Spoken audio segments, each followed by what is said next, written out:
Boa noite a todas e todos que estão nos acompanhando aqui pelo Facebook.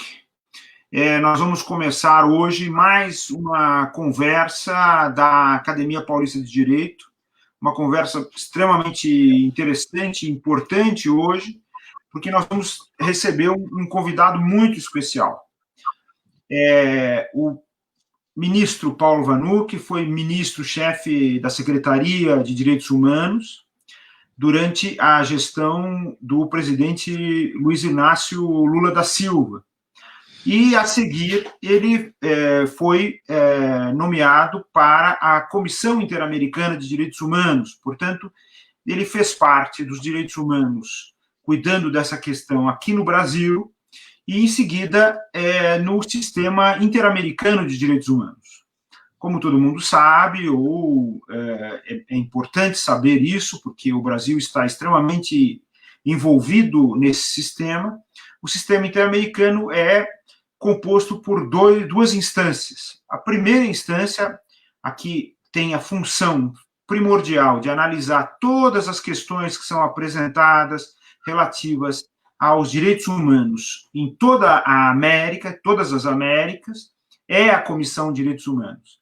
E a Comissão de Direitos Humanos tem também a tarefa de, após analisar, investigar as questões relativas às denúncias de quebra dos direitos humanos, de violação dos direitos humanos, ela tem a incumbência de apresentar uma ação perante a Corte Interamericana de Direitos Humanos. Então, esse, basicamente, é o sistema de direitos humanos, o Sistema Interamericano de Direitos Humanos, muito importante no conceito internacional, porque o nosso sistema aqui interamericano é muito respeitado na Europa, é muito respeitado na África, onde há outros dois sistemas importantes.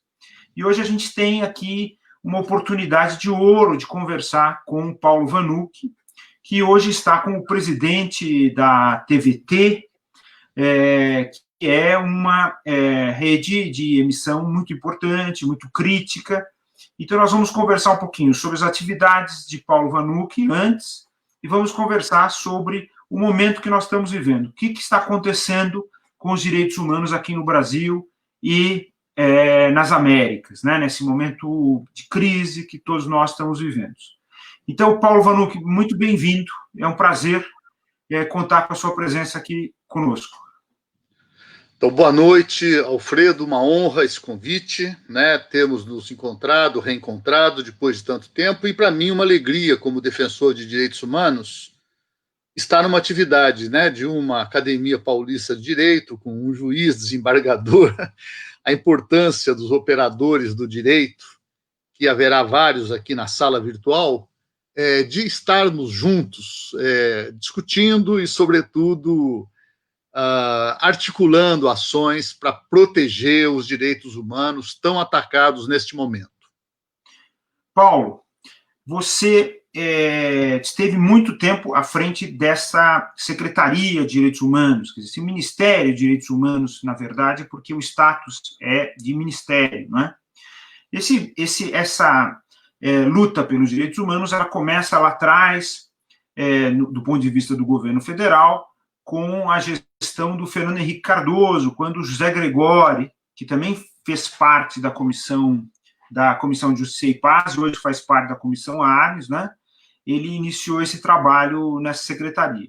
E depois, com o presidente Luiz Inácio Lula, essa secretaria foi alçada, então, a essa condição de ministério, né? E, portanto, você foi um pioneiro, né? Qual foi sua tarefa? Quer dizer, qual foi sua experiência naquele momento? Quais foram os seus desafios daquele momento? Bom, é isso, né? A gente, se tivesse mais tempo, Alfredo, podia até buscar raízes mais antigas, né? Que o sistema ONU e o sistema interamericano, OEA de Direitos Humanos, eles têm um marco no pós-guerra. Só nasceu esse sistema devido ao horror da guerra que ceifou 600 milhões de vidas humanas, e nós aqui sabemos, e é muito importante no Brasil de hoje, reavivarmos essa ideia da civilização, da história da humanidade como ciclos. E um ciclo horrível como aquele que levou 6 milhões de judeus a serem exterminados por serem judeus. Um ciclo que terminou com 2 bombas atômicas absolutamente desnecessárias para terminar a guerra, que ela já estava praticamente terminada, ensejou um momento de luz, em que os Estados, nação, pela primeira vez se reuniram, criaram as Nações Unidas, numa recriação da antiga Liga das Nações, e criaram um primeiro programa, em 48, 10 de dezembro, que é a Declaração Universal. Uma curiosidade é que 6 meses antes, aqui em Bogotá, os estados interamericanos fizeram o primeiro documento, então, com 6 meses antes, que é a Declaração Americana dos Deveres e Direitos Humanos, que é um documento importante, mas não tão importante aqui na OEA como foi em 69 a Convenção Americana dos Direitos Humanos, que o Brasil, no processo de democratização, finalmente assinou, ratificou e passou a se obrigar, né? Então, nessa evolução histórica do sistema ONU, que é muito importante, e o sistema interamericano, mais importante para nós aqui, em certa medida, o sistema regional interamericano, ele tem essa particularidade, ele criou um sistema que você resumiu nos 2 órgãos, e o sistema europeu não tem, nem o africano, então, teoricamente, ele é mais avançado de todo o sistema mundial. A ONU segue atrás ainda, a ONU só agora começa a experimentar procedimentos como esse, que levou à determinação para que o presidente Lula pudesse disputar as eleições e que o Estado brasileiro solenemente ignorou. Então, nessa caminhada histórica, o primeiro elemento mais importante é a Constituição de 88, né? Quer dizer, ali estão internalizados direitos humanos, ainda antes de José Gregório, governo Fernando Henrique, antes de Paulo Sérgio Pinheiro, antes de Lula, em que, né, o famoso artigo 5º, né, ele internaliza, ele inclui com muita força um espírito bem essencial da Declaração Universal dos Direitos Humanos. E, de fato, né, foi um processo, eu me lembro, conto aqui num ambiente mais informal, eu visitei o presidente do Senado, José Sarney, como ministro, para pedir a ele celeridade na criação da Secretaria Nacional das Pessoas com Deficiência. E ele tinha criado, 20 anos antes, uma coordenadoria. Então, eu queria um status melhor, com mais gente. E quando eu fui pedir para ele, e o senhor que criou, né, a coordenadoria, agora será o presidente do Senado que vai nos brindar também com a elevação do status, mais orçamento, mais gente para trabalhar os direitos da pessoa. Ele falou, não, ministro, foi eu que aderi à Convenção Americana dos Direitos Humanos. Ou seja, então, ele fez questão de colocar na biografia dele que foi no governo Sarney a tramitação para essa adesão. A tramitação envolve assinar, e depois um longo processo em que o legislativo tem de aprovar, e é a chamada ratificação. Por exemplo, os norte-americanos, eles são um país que não ratificaram nenhum dos tratados de direitos humanos, né? Eles assinaram, e mesmo na gestão de Barack Obama, né, ou de Jimmy Carter, que de certo modo defenderam direitos humanos, quando nós pressionávamos para que os Estados Unidos ratificassem, eles respondiam com a evasiva de que, por mim, sim, mas eu no Congresso aprovar, eu não consigo aprovar no Legislativo. Claro que eles tiveram força, mas não quiseram, porque os americanos não aceitam tutela de nenhum organismo colegiado. E nessa caminhada, o governo Fernando Henrique, ele foi um governo por figuras, José Gregório, Paulo Sérgio Pinheiro, que deram passos muito importantes na adesão do Brasil aos principais instrumentos que já existiam na época. Os instrumentos vão surgir depois também, porque os instrumentos são... A declaração é uma declaração que não é vinculante. Os países aderem, mas não se obrigam a nada. Então, a declaração, ela impulsiona a construção de instrumentos vinculantes, que obrigam. Então, aí, nesse sentido, na ONU, os 2 pactos, dos Direitos Civis e Políticos, o Pacto dos Direitos Econômicos, Sociais e Culturais, e aqui no sistema OEA, a Declaração que eu já mencionei, e tortura, mulher, questão do racismo, etc. Né? Então, nesse avanço que não vai parar nunca, os direitos humanos não nasceram de uma só vez, nem de uma vez por todas. É o nosso mote. Fica o tempo todo em reelaboração. E o presidente Lula, na verdade, ele teve esse passo muito importante, que foi elevar o status de uma Secretaria Nacional do Ministério da Justiça para dar status ministerial, e chamou Nilmário Miranda para ser o seu ministro dos Direitos Humanos.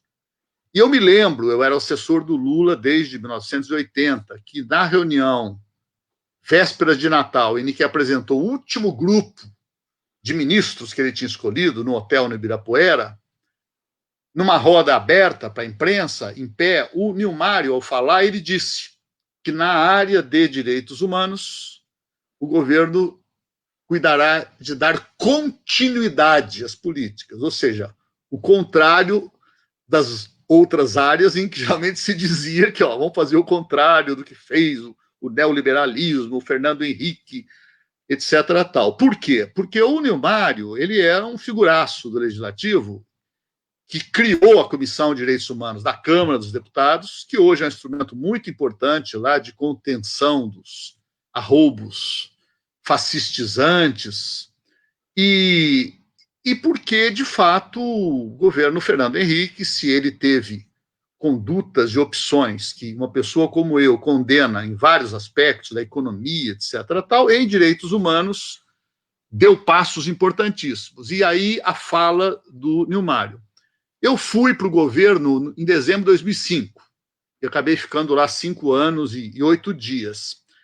E quando eu cheguei, tomei pé e fui apresentar ao presidente Lula a primeira proposta de trabalho, eu entendi que nessa caminhada de passos importantes, se dava na pasta uma situação muito, muito curiosa. Criança e adolescente, pessoas com deficiência, direitos do idoso, a questão LGBT, etc., tal, elas ocupavam 95% do pessoal e do orçamento. E 3% era para o tema da repressão política na ditadura, a busca dos corpos, o direito à memória e à verdade. Mas a imprensa só se interessava por esse tema, que era um sinal claro de que esse era o problema não resolvido. Então, nós cuidamos de concentrar bastante esforço, com preocupação de diálogo, no processo que iria gerar a Comissão Nacional da Verdade, prevista no PNDH3. Terceiro programa, em que eu cuidei, na edição do terceiro, de acoplar, anexar, o que ninguém faz, os 2 programas anteriores da era Fernando Henrique, o de 96, PNDH1, e o de 2002, PNDH2. Por quê? Para afirmar essa ideia de direitos humanos como política de Estado, que tem de seguir adiante com a alternância natural na democracia de forças políticas no poder. Bom, então, nesse sentido, eu até trouxe algumas figuras, trabalhamos juntos o tempo todo, e foi um avanço importante. Na época, também, nós não tínhamos uma intenção revanchista. A gente quer jogar esses torturadores na cadeia para que eles apodreçam lá, como foi o discurso de Bolsonaro na Avenida Paulista, por mensagem, nas vésperas de ganhar a eleição do segundo turno. A oposição ia até apodrecer na cadeia ou tinha que sair do país. Não. Mas nós queríamos que as Forças Armadas aceitassem, primeiro, o reconhecimento da violência, pedissem desculpas, e políticas de não repetição. E depois as famílias, o próprio Estado podia processar individualmente, mas não era a questão olho por olho, dente por dente. Bom, nós tínhamos nisso uma hipótese que hoje está tragicamente confirmada, não é mais hipótese. Se não fizermos isso, se o país não processar, não fizer um diálogo em torno da violência, se as Forças Armadas não assumirem, reconhecerem, inclusive, a importância de introduzir mecanismos de discussão contra a tortura, contra a eliminação do adversário político, a visão da Guerra Fria, o comunismo, que precisa de ser extinto a ferro e fogo, essa visão, nós corríamos o risco de que isso voltasse. Né? E com essa hipótese, a gente repetia Dom Paulo Evaristo Arnes e Goethe já falou isso, os povos que não aprendem com seus erros vão repetir. E hoje a tragédia brasileira, em grande parte, se deve a não termos erguido esse muro de contenção. E dizer o seguinte, o presidente se elegeu fazendo uma campanha, uma propaganda, em que tem um vídeo, em que ele vira para o repórter, um pouco mais jovem, e fala, você sabe que eu defendo a tortura. Né? Esse presidente se elegeu falando para uma colega deputada, eu não te estupro porque você é feia, você não merece, assim. Então, nesse sentido, o momento atual é um momento, primeiro, de juntar forças amplamente para a gente barrar esse ciclo que não tem a mesma dimensão, mas tem a mesma inspiração do nazifascismo. A diferença é que aqui o presidente vira para o jornalista e fala, eu tenho vontade de encher sua boca de porrada. E lá no nazismo alemão, no fascismo italiano, ele falaria de lado para o seu assessor, pegue esse cara hoje à noite, enche a boca dele de porrada e mate, etc. Tal. Mas é uma situação trágica, Alfredo, e eu acho que nessa sala aqui, a questão dos direitos humanos, mesmo que a gente não queira politizar o debate, partidarizar, não adianta. Não há como defender direitos humanos no Brasil hoje.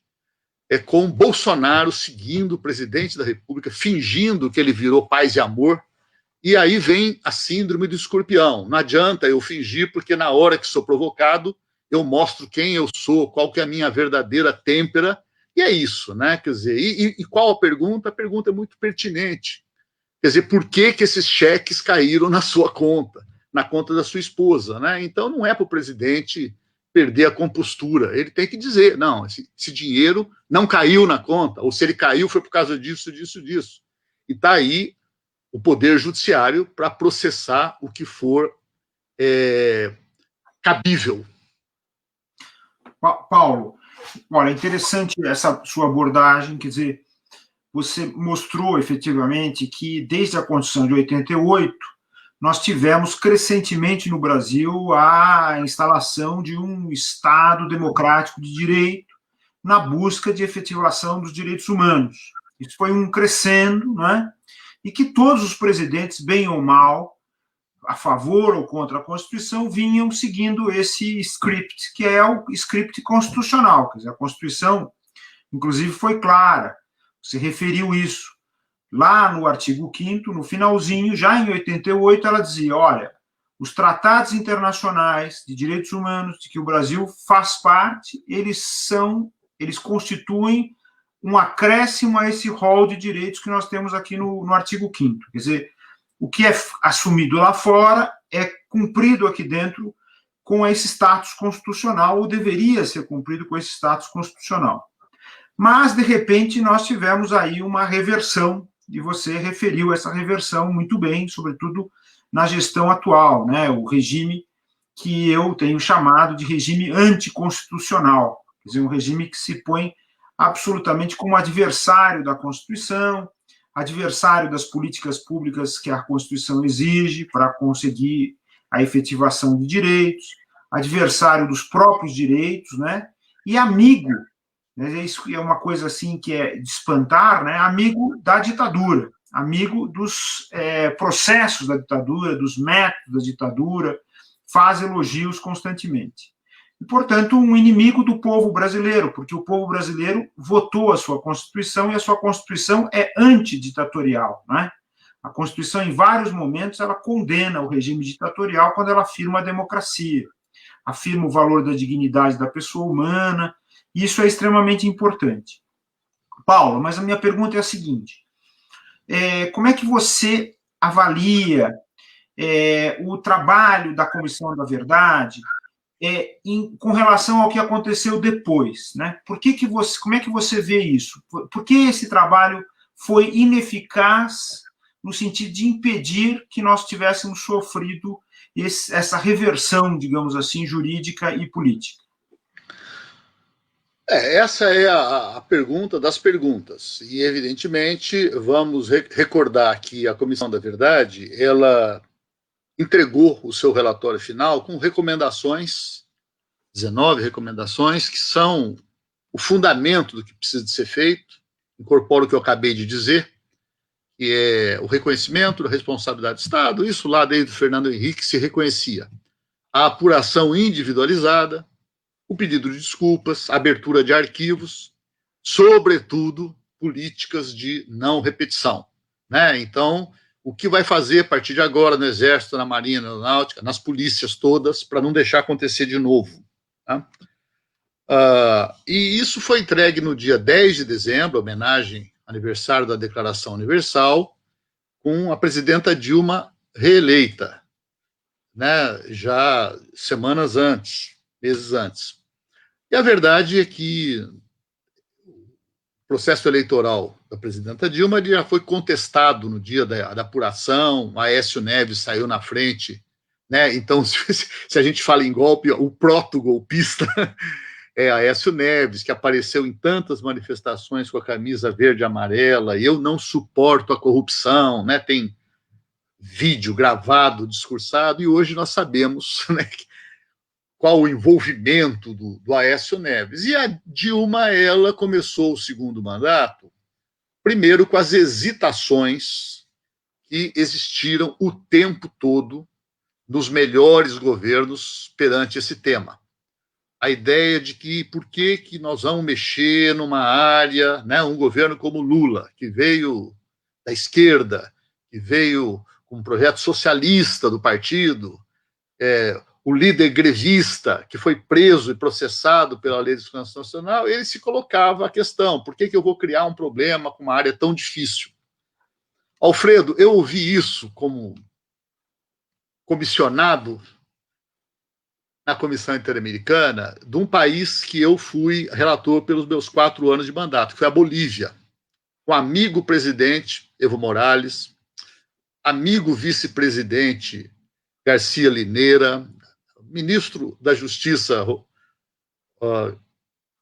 o Arce, o chanceler Diego Pari, e eu me empenhei para construir a Comissão da Verdade. E falava, olha, é a Comissão da Verdade mais inadiável do planeta, porque aqui morreu o Che. Há dezenas de livros contando a morte do Che. Não há uma palavra do Estado boliviano. Como é que um governo de esquerda, que fez uma constituição com a Pachamama, não faz uma Comissão da Verdade? E eles me respondiam, mas nós não queremos criar problema com essa área. Que fatalidade. Acabaram fazendo.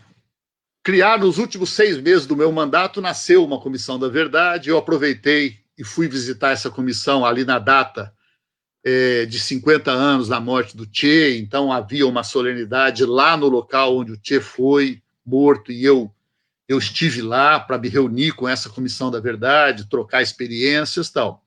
Então, se na Bolívia, que era um governo muito mais à esquerda do que o que foi o governo Lula e Dilma, no sentido de enfrentamento, retórica, tudo isso, aqui a gente entende as hesitações. Não, e também os militares, eles tiveram um comportamento, eu conheci vários durante o governo, generais, que confesso que me inspiravam sinceridade, sabe, ao discutir.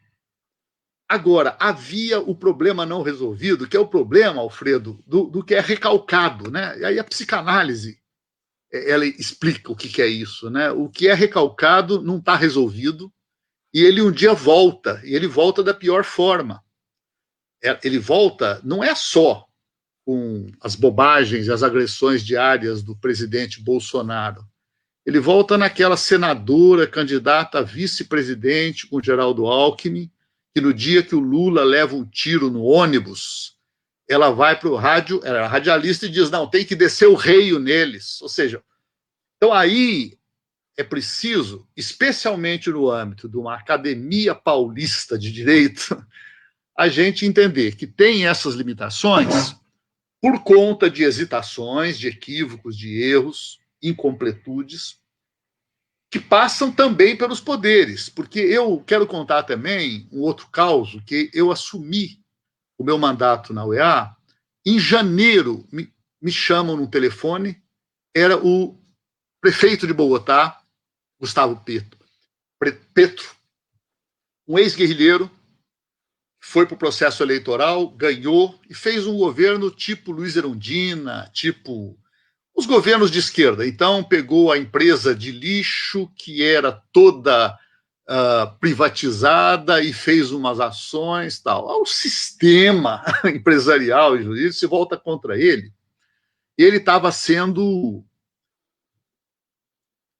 caçado, exonerado, por uma particularidade da Constituição colombiana, absurda, que permitia a cassação de um mandato pela ação de um procurador-geral que não era do Poder Judiciário, ele era do Executivo, então, sem processo judicial, ele cassava mandatos.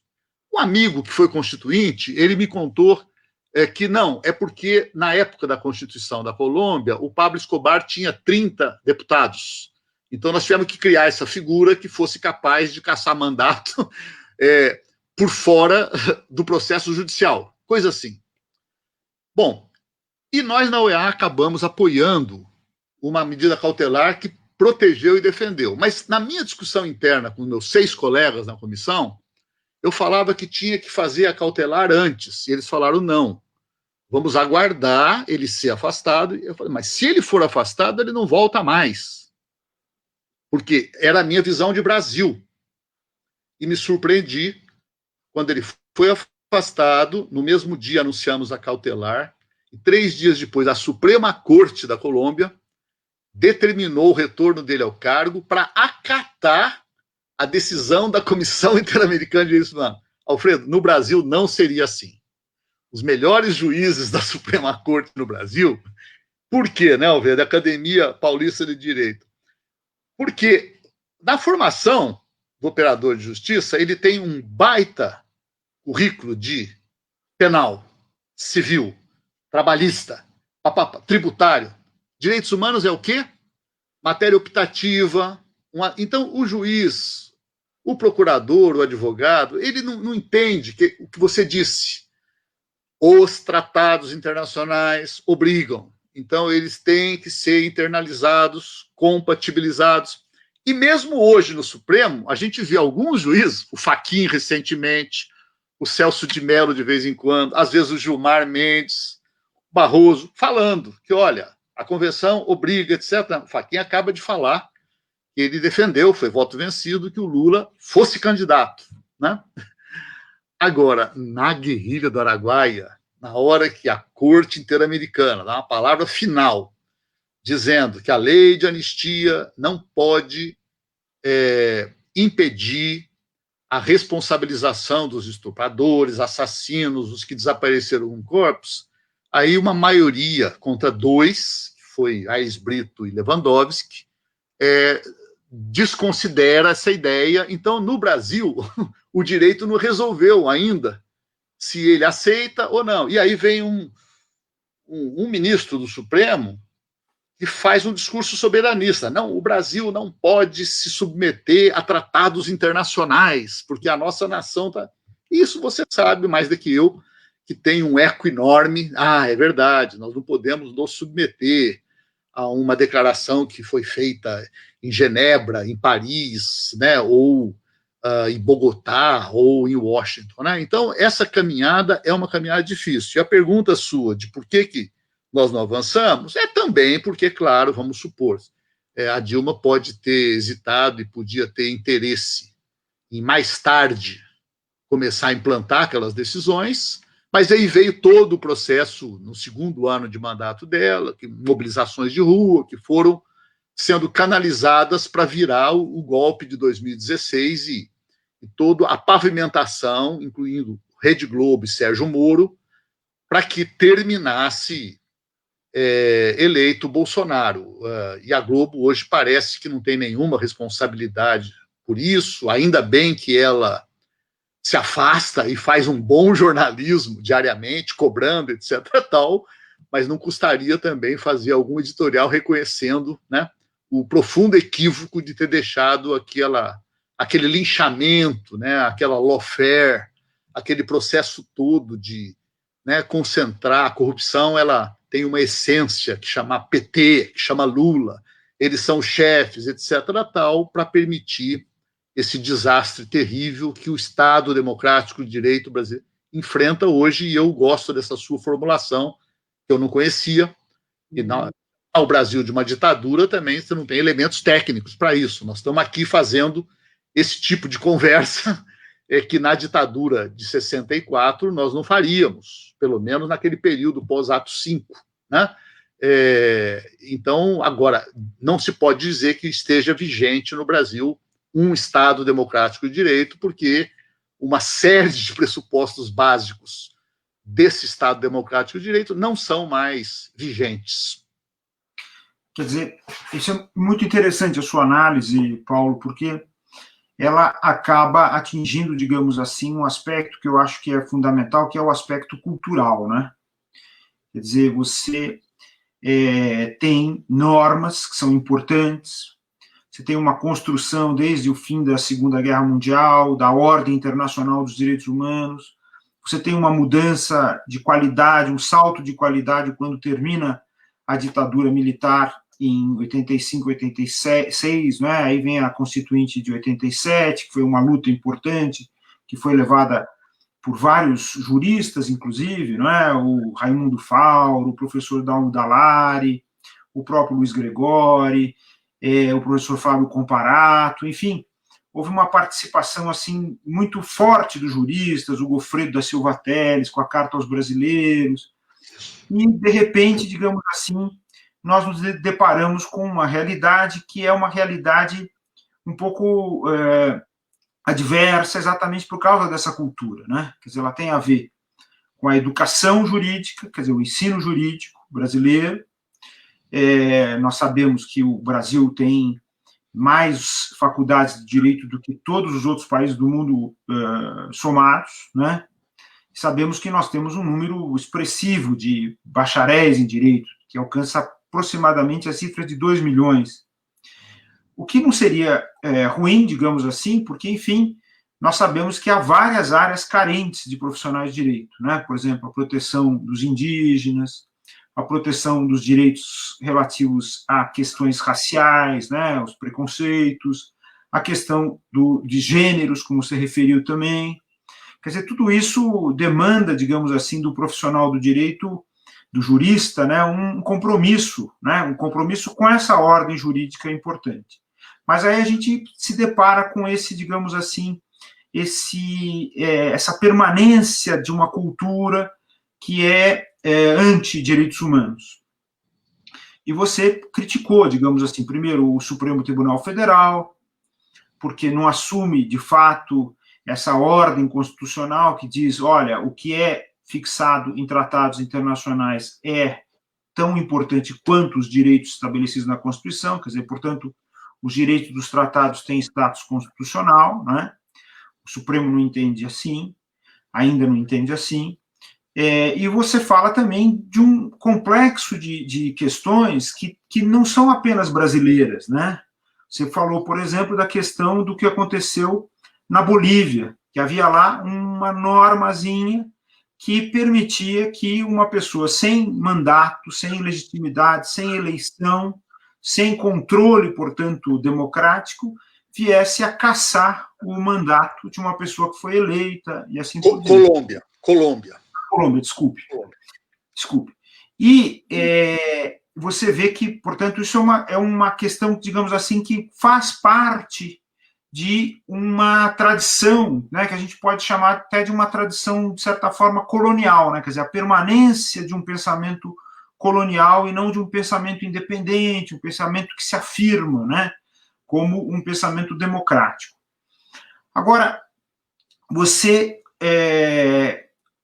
também fez o histórico, que eu acho muito importante aí da sua experiência, né, no Ministério. E como é que você vê, digamos assim, a permanência? Porque a Comissão Justiça e Paz, da qual você fez parte, e hoje você faz parte da Comissão Arnes, né, ela teve um papel muito importante na redemocratização do Brasil. Como é que você vê o papel dessas entidades protetoras de direitos humanos no Brasil atualmente, né, em relação a essas críticas que você fez ao regime brasileiro?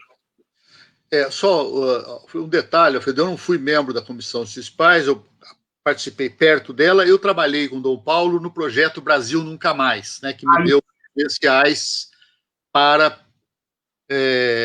trabalhar o tema do direito à memória e à verdade, né, rumo à Comissão da Verdade e tal.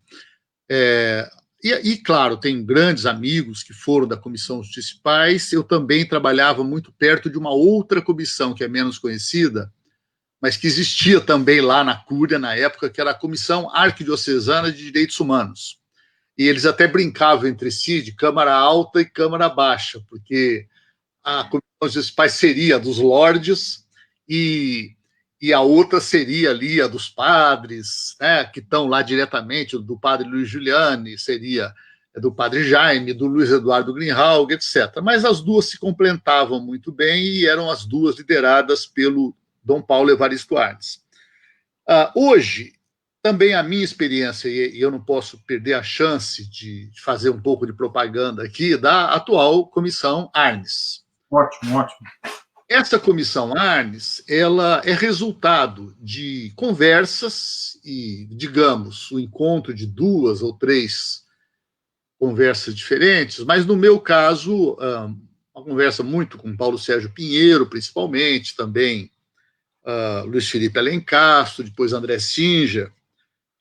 Com o Paulo Sérgio, a ideia de, vamos visitar o Zé Gregóri, vamos visitar algumas pessoas, sempre 2 anos antes, para dizer que o Brasil ele estava enveredando por um período extremamente perigoso para uma democracia, que era a extrema polarização. Né? Eu fiz, né, sou cientista político e aprendi lá no meu mestrado de que os sistemas altamente polarizados eles enfraquecem muito a democracia. Os sistemas altamente polarizados podem servir bem a estratégias insurrecionais, contra o Somoza, contra o Batista, contra o Shah da Pérsia, né? Mas numa democracia sólida é preciso combater e é preciso haver centro político, que na ditadura o centro era a OAB, de Seabra Fagundes e de Fauro e de tantos outros. Era a CNBB. A CNBB conversava com a família do desaparecido e conversava com o general, fazia isso. E que nesse país do 2013 para frente, em que o presidente Lula, que em 2010 termina como uma unanimidade quase Chico Buarquiana, 3 anos depois, 4 anos depois, o ônibus dele leva tiro, né, e com aplauso de uma senadora da República, quase que a imprensa inteira, não, deixa fazer, né? Ninguém se levanta contra isso. E essas tratativas preliminares, elas só germinaram mesmo quando o Bolsonaro se elege. Aí caiu a ficha, como entende quem sabe o que é ficha de telefone, que naquela época tinha, hoje cair ficha já ninguém sabe mais, porque não existe mais esse velho telefone da ficha metálica. E nasceu em fevereiro a comissão com uma novidade importante.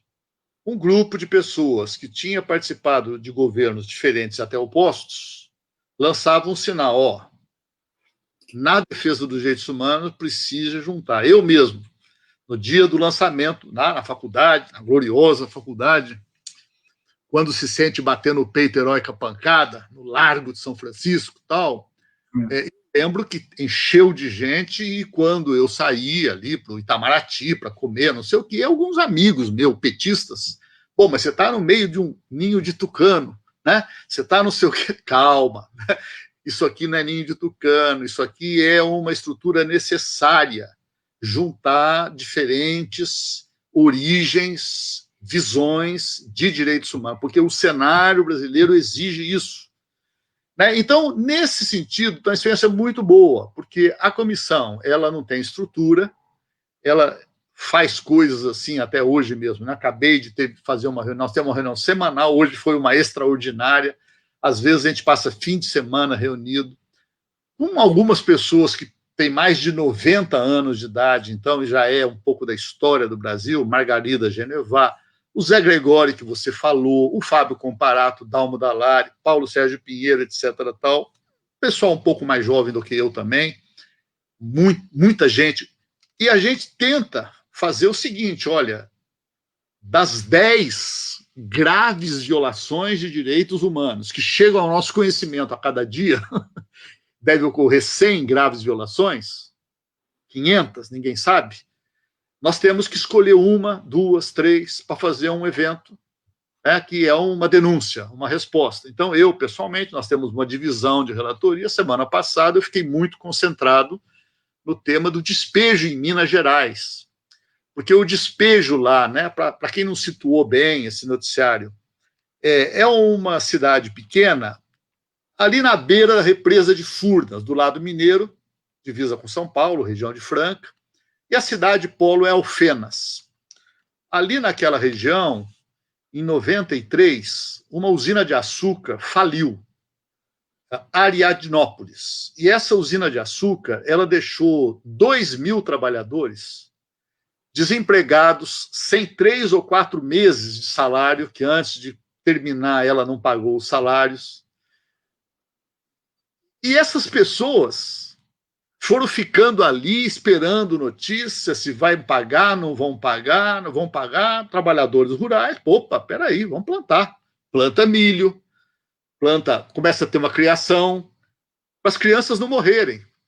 E esse negócio evoluiu em 93 anos, em que 450 famílias, 2.000 pessoas, hoje realizam uma produção agroecológica, produzindo um café Guaí, que é um dos mais badalados do sabor no Brasil, produz uma série de outros itens, produz inclusive ervas medicinais e, por contrato, fornecem para Fiocruz, para a produção de medicamentos. Tal.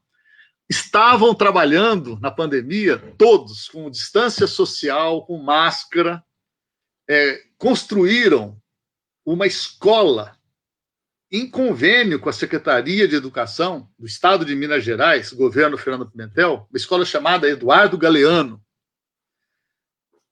E 1 ano atrás, a Comissão Arnes fez uma carta aos moradores e ao Tribunal de Justiça, nas vésperas de julgamento, de uma ação de despejo, uma beirada de terra, um lote menor, vizinho, mas que trazia toda uma ambiguidade. E o Tribunal de Justiça de Minas tomou uma decisão muito acertada. Então, se manifestou contra, e nós estávamos celebrando, olha, mesmo em governo com tendências neofascistas, né? Mesmo com Bolsonaro, mesmo com os ruralistas no poder, etc., tal, atacando o indígena, que bom ter poder judiciário. Tal. Não é que vem agora, em plena pandemia, quando o governador de Minas tem um decreto estabelecendo calamidade pública para agilizar processos de lei, o governo federal tem, outros estados têm, existem decisões de tribunais de segunda instância e da Suprema Corte, no caso indígena, contra despejo, porque o despejo é uma operação em que o voo rasante de helicóptero, lá no Quilombo, ele era assim, ele vem para... O helicóptero ele abaixa a 10 metros, então levanta uma poeira que ninguém aguenta, então todo mundo sai correndo. Então gerou aglomeração, as pessoas tiveram que correr para a água e dividir na mesma boca, assim. Então uma coisa criminosa.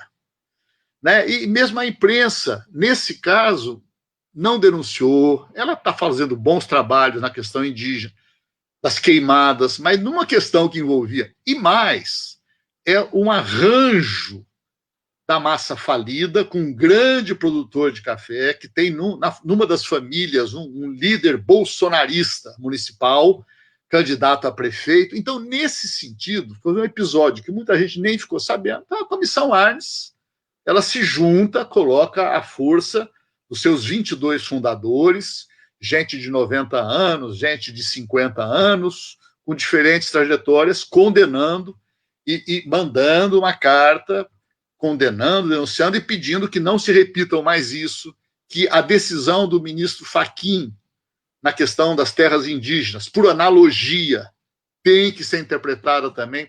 No mínimo, não pode haver ação de força antes de terminar o ciclo mais trágico da pandemia, né? Então, o problema da... E mais, o Poder Judiciário, quando eu estava no governo, nós tínhamos lá, e já vinha de antes, uma discussão sobre os mecanismos da mediação pacífica de conflito. E na sua academia, você vai saber todo um largo pavilhão que está à nossa espera de começar a criar a ideia de uma justiça restaurativa, de que nós não vamos transformar tudo num processo de que um ganhou, outro perdeu, um é culpado, outro... Sempre que possível, vamos compor.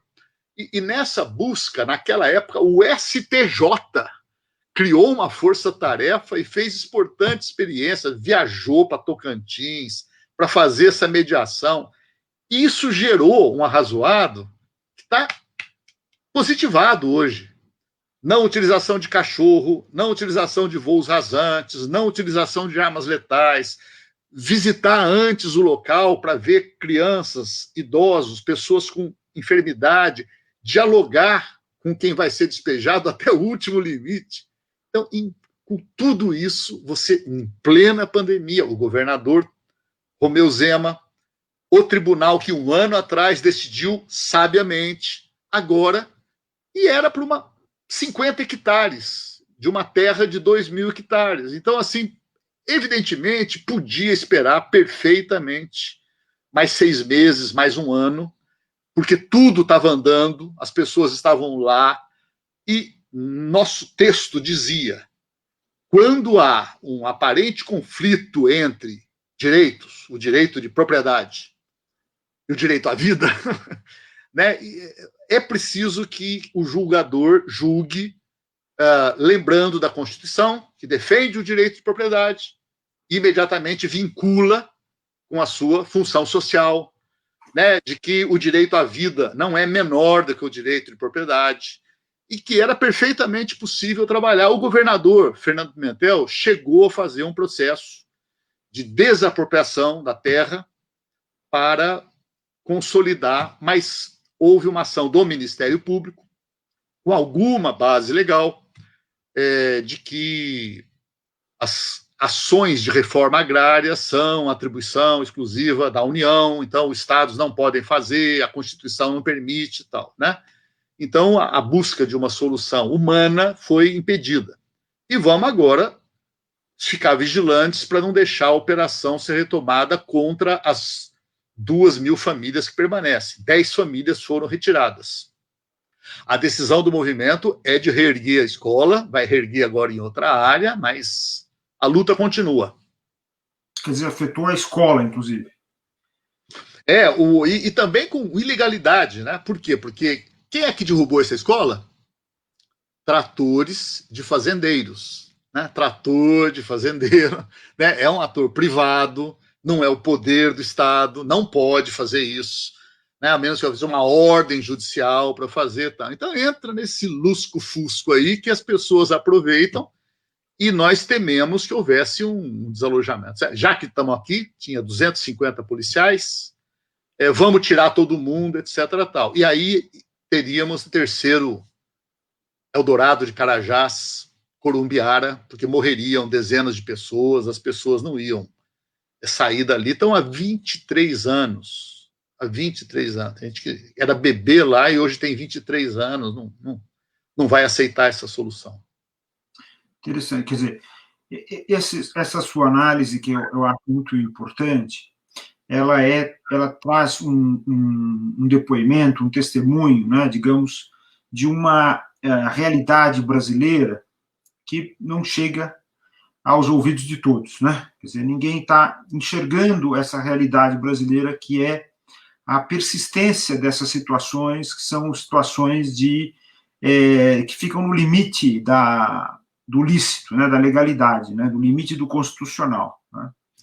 E, muito embora, claro, a gente não pode se esquecer, as cidades brasileiras, mesmo o centro das cidades brasileiras, é testemunha desse problema seríssimo, que é a exclusão, a questão da ausência de moradia, os habitantes das ruas, né, os moradores de ruas, as pessoas que não têm lar, não têm casa, enfim, na verdade, o sistema, digamos assim, econômico, ele acaba criando uma série de exclusões, quer dizer, periferias até nos centros, né? A gente tem em São Paulo, por exemplo, na cidade de São Paulo, o drama da região da Luz, né? Muita gente chama de Cracolândia, mas na verdade ali não é a Cracolândia, ali é a região da Luz, é um bairro de São Paulo, um bairro tradicional, importante, fica no centro de São Paulo, tem a ver com a história de São Paulo, e ali, na verdade, se estabeleceu, digamos assim, um regime de periferia, né? As pessoas não têm lugar para morar, estão ali abandonadas, digamos assim, de serviços públicos e assim por diante. E isso se repete, digamos, em outras órbitas, né? Quer dizer, ele vai se reproduzindo em outras órbitas e está longe da análise das pessoas, né? E talvez um dos grandes problemas da educação jurídica brasileira esteja exatamente no fato de que essa educação não trabalha com a realidade, não é? Ela trabalha apenas com esses conceitos muito abstratos, não é? E às vezes não são conceitos que são apropriados até por uma parcela pequena da população, né? Quer dizer, o que o direito tributário é extremamente importante, o direito processual civil é importante, civil, mas muitas vezes essas pessoas não têm acesso, digamos assim, a elementos mínimos para que elas possam adentrar no jogo do qual esses direitos tratam, né, do qual esses direitos falam, né? Então, isso é uma questão muito, muito grave. A Academia Paulista de Direito, Paulo, ela nasceu em 1972, lá foi criada justamente lá no Largo São Francisco, né? O seu primeiro presidente foi o professor Cesarino Júnior, e o professor Cesarino Júnior, ele era negro e neto de indígenas, e foi o primeiro professor titular, o catedrático da Universidade de São Paulo, nessas condições, quer dizer, ele foi um precursor, e isso, digamos, aí algumas décadas depois da abolição da escravidão, né? E foi uma reencarnação de Luiz Gama, mais ou menos, ali, das mesmas arcadas. Talvez um Luiz Gama vencedor, né? Porque o Luiz Gama não conseguiu, né? Ele só conseguiu postumamente o reconhecimento do seu título de bacharel, né? E então isso e essa, digamos, esse lado, assim, digamos, de atenção a essa população periférica é uma coisa que é muito valiosa, muito importante, né? Porque no final das contas, aliás, eu tenho sempre insistido isso, né? A gente tem aquele livro maravilhoso do professor Roberto Schwartz, né, sobre o Machado de Assis, né, o mestre na periferia do capitalismo, o vencedor às batatas, e o professor Roberto Schwartz, ele diz que a periferia é o lugar em que as questões relevantes não acontecem, mas que em determinadas áreas essas questões relevantes acontecem, né? Por exemplo, você vê o gênio do Machado de Assis, que também era negro, né? E o papel dele na literatura mundial, né? Agora, recentemente, até saiu uma nova tradução da Memórias Póstumas Brás Cubas nos Estados Unidos. A edição esgotou no mesmo dia, né? Parecia um Harry Potter, assim, da boa literatura, né? Da literatura de qualidade. E nós temos outros exemplos, né? Por exemplo, o professor Milton Santos, né? Que foi professor na geografia da USP, foi professor em várias universidades, nos Estados Unidos, na África, na Europa, e ele criou também um sistema maravilhoso, crítico e muito afirmativo, né, da geografia, uma nova visão da geografia. E nós temos outras figuras assim extremamente importantes na história brasileira, como o caso do Celso Furtado, que tem um pensamento econômico que é considerado no mundo inteiro, um pensamento crítico, um pensamento que pensa o desenvolvimento econômico como integração, como inclusão, né? Enfim, a gente tem uma tradição importante. A gente tem no direito o Santiago Dantas, né, que formulou, além de ter sido um grande civilista, ele formulou a nossa política externa independente, né, quer dizer, uma tentativa de afirmação do Brasil na ordem internacional, né? Lamentavelmente, ele não pôde concretizar isso, né? Ele acabou falecendo doente logo depois do golpe militar de 1964, né? Mas, enfim, quer dizer, existe uma tradição, né, que fundamenta muitos dos nossos ideais, né, das nossas lutas, né? E essa tradição também tem que ser recuperada, né, nessas figuras. Você citou, por exemplo, o professor Paulo Sérgio Pinheiro. Nossa, um trabalho maravilhoso que ele tem, tanto na ciência política, quanto esse trabalho mais de engajamento na luta pelos direitos humanos, né, como um diplomata, no campo internacional, extremamente respeitado. Enfim, nós temos tudo isso. E, de certa forma, assim, recentemente, nós fomos surpreendidos com esse retrocesso. Claro que há muita resistência, o povo brasileiro mudou muito, né? Eu sempre insisto nisso, porque às vezes a gente esquece, né? O povo brasileiro teve, de 88 para cá, e sobretudo no início do século XXI, né, ele teve acesso à educação um pouco melhor, não é a melhor educação, não é a de qualidade absoluta, mas teve mais acesso à educação, teve mais acesso a determinados bens, teve mais acesso a políticas públicas importantes também, não é? Enfim, isso tudo muda o perfil da população, porque depois que você recebe uma dose disso, você nunca mais volta a ser o mesmo, você vai lutar cada vez mais por esses ideais. E, portanto, hoje, muito embora a gente esteja vivendo em circunstâncias absolutamente desfavoráveis, né, mas é uma onda internacional, né, mas a gente vê muito de iniciativas importantes, iniciativas solidárias nas periferias. Aqui em São Paulo, por exemplo, numa das comunidades periféricas, como Paraisópolis, houve uma mobilização extraordinária, né, e aliás, muito mais eficaz do que em muitos outros bairros, até de classe média, aqui, para evitar a proliferação da Covid-19 e assim por diante. Agora, Paulo, me diga uma coisa, se você, nesse momento, né, tivesse a possibilidade de indicar caminhos, agora para os jovens, né? Tem muitos jovens da academia que estão nos assistindo, que fazem parte lá dos núcleos de pesquisa de direitos humanos, da cultura da paz, o Centro Celso Furtado, o Centro de Criminologia Crítica, o Centro de Sociologia e Direito Florestan Fernandes. Se você pudesse dar uma mensagem para esses jovens, digamos assim, nesse momento que nós estamos vivendo, e dos caminhos que eles devem seguir, né, sobretudo o pessoal do direito. Tem outras pessoas na academia, grande parte são de outras áreas, né, não só do Brasil, como de fora do Brasil. A gente tem até alguns que estão nos assistindo lá da Itália, alguns estão assistindo da Colômbia. E como é que você lidaria com isso? Quer dizer, qual é o conselho que você daria para eles nesse momento? Qual é o caminho? Bom, não é uma coisa muito fácil, no momento de tanta dificuldade, qual o caminho, qual a sugestão que eu tenho. E só antes de entrar nesse desafio que você propõe, quando você falou da periferia e foi citando, e de Luiz Gama passamos para Milton Santos, por exemplo, me ocorreu isso, né, bom, e agora, né, isso eu começo a responder a questão...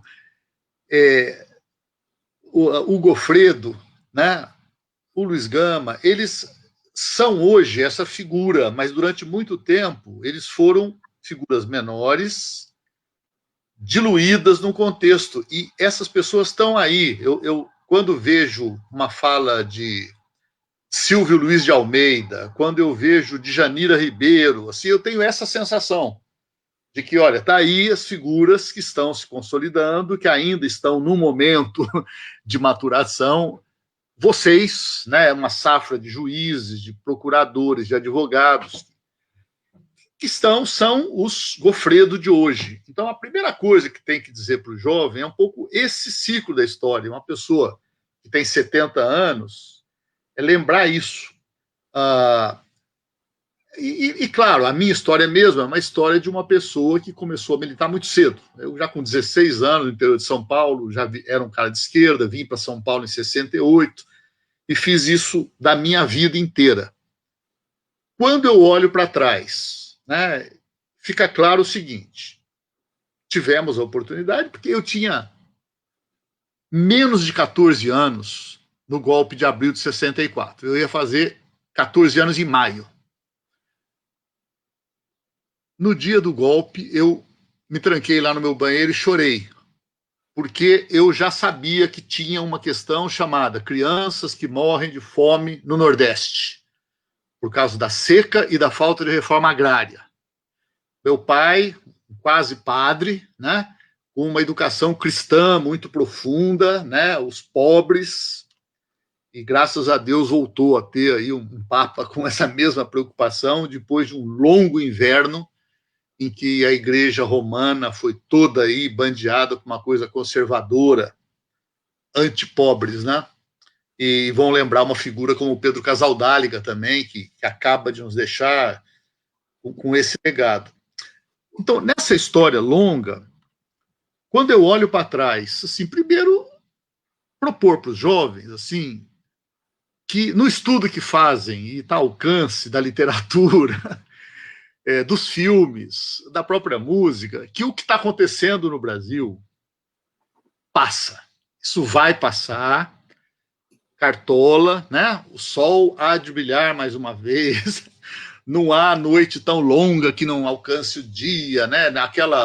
Nem aquela o Winter lá do Game of Thrones, aquela noite eterna, né? Que vai chegar. Não tem isso.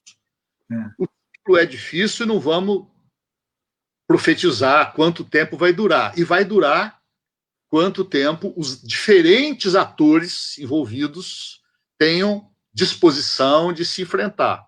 Ah, mas o cara tem 30% de aprovação e cresceu para 32%. Não, mas tem 70% que não estão apoiando esse cara. Então, assim, não é uma situação como a que eu vivi com 20 anos, vésperas de ser preso, em que 70% da população ostensivamente apoiava o ame-o ou deixe-o, 80%. Então, isso, e nós viramos.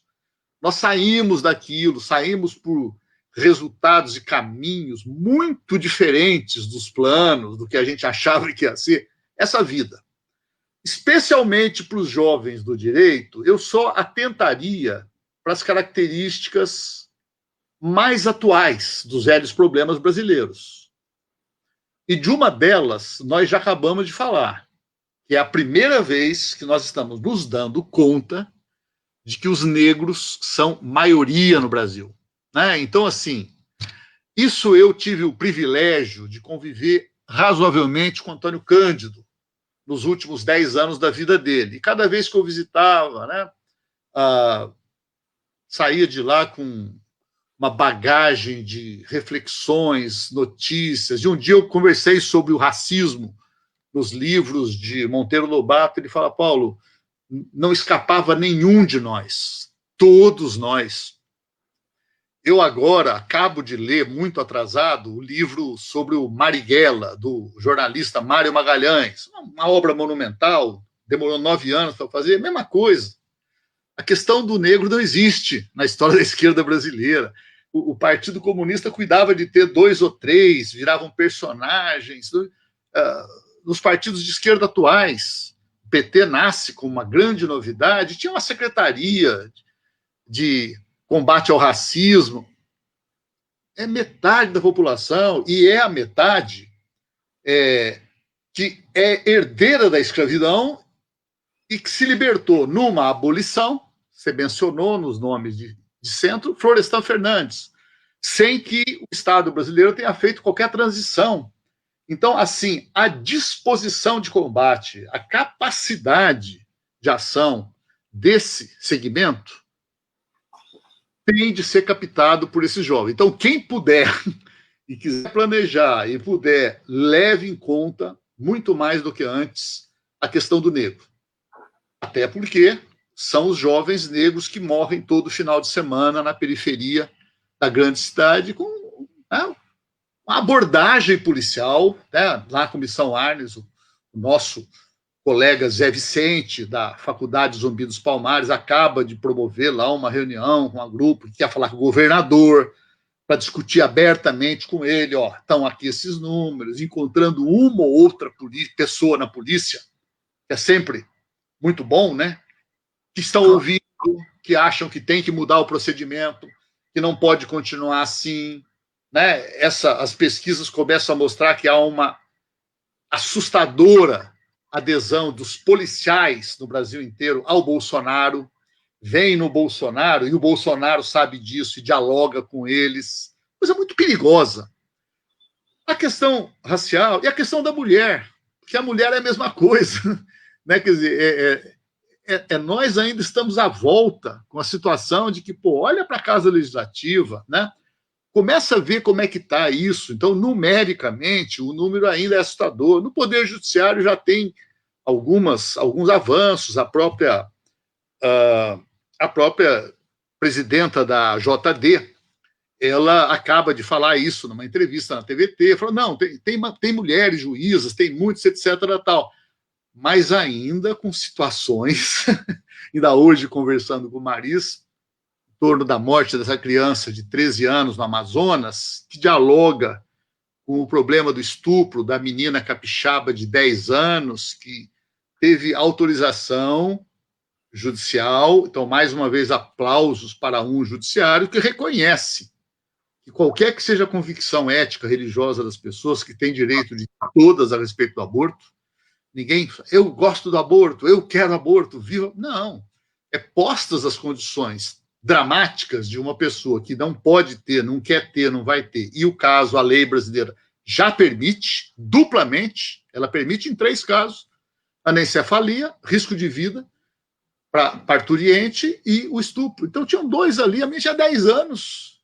Quer dizer, ia dar luz a uma criança que tinha, assim, um quinto do peso dela. Né? Não pode. Então, desencadeia aquele horror que foi em Recife, né? Com declarações daquele tipo e tal. Então, a mulher, ela ainda é submetida a uma desigualdade tão brutal nas instâncias, que se a gente... mas e os trabalhadores, os pobres? Isso mesmo. Mas com esse recorte. E não perder a confiança no direito. Né? Nesse direito que é móvel, então você pode ter, né, uma preponderância de um pensamento conservador, o jovem advogado que está interessado em se especializar em direitos humanos, ele sabe, ó, eu não vou ter a remuneração que se eu fizer trabalhista, se eu fizer penal, né, criminal, é claro, mas aí as pessoas têm que fazer um pouco essa reflexão de que nós somos ou não somos condenados à vida solidária. Né? Nós vamos nessa de guerra de todos contra todos, homem-lobo do homem, quem pode... Não, se você for por aí, a ideia de civilização desaparece. Não vai desaparecer. Essa aposta sobre a possibilidade do ser humano e da sociedade humana se aperfeiçoarem, perfectibilidade, né, que é a grande aposta iluminista, é o otimismo que está lá no cristianismo, que está nos socialismos, que está em todas as concepções solidaristas, libertárias de humanidade. Essa aposta a gente só faz uma vez e tem que persistir nela. E nos direitos humanos nós gostamos de repetir como mantra que os direitos humanos são a profecia que se realiza no simples ato de tentar. Né? Ao tentar, a gente já está. E com o reconhecimento que os jovens que me ouvem aqui e que ainda têm alguma marca, mas os direitos humanos é a defesa de bandidos, e ainda anteontem eu fiz uma live no canal de TV Democracia do Fábio Panunzio, e uma das pessoas da equipe dele falou exatamente isso: olha, mas tem a defesa. Quem está na luta de direitos humanos sabe que o sentimento é esse. Ou seja, se o sujeito for preso, acabou de matar uma criança, o que você faz com ele, etc. Tal. O senso comum vai falar, mata, olho por olho, dente por dente. Os direitos humanos vão falar, não, ele vai ser sancionado, punido rigorosamente, mas com direitos, não vai ser eliminado, não vai ser torturado. O Ustra não pode ser torturado. O Ustra tem que ter todos os seus direitos reconhecidos, assegurados. Então, isso é um ideal que está muito distante, mas que as juventudes do mundo sempre souberam mais que os velhos acreditar naquele horizonte que é o do Eduardo Galeano, que é o horizonte que eu vou em direção a ele, e quanto mais eu ando, mais ele se afasta, porque a caminhada é a construção do novo, né? E o novo é a estrutura da renovação civilizacional, da vida democrática, a crença de que nós vamos construir um mundo cada vez melhor. Ótimo. Nossa, com essa mensagem maravilhosa, Paulo, lamentavelmente a gente já passou de 1 hora, né? A gente tem um limite de 1 hora. As pessoas com a internet têm muita impaciência, né? É verdade, cansa muito mais. Mas é muito importante, essa nossa conversa foi excelente, e eu queria só acrescentar uma coisa que eu acho muito importante. A par de tudo isso, quer dizer, de todos esses ideais que são extremamente importantes, é bom lembrar todas as pessoas que estudam direito, que são juristas, né, que a nossa Constituição consagra esses valores, né, e, portanto, ninguém pode pretender ter uma missão que seja contrária a esses valores. Quer dizer, a missão do jurista está estabelecida na Constituição.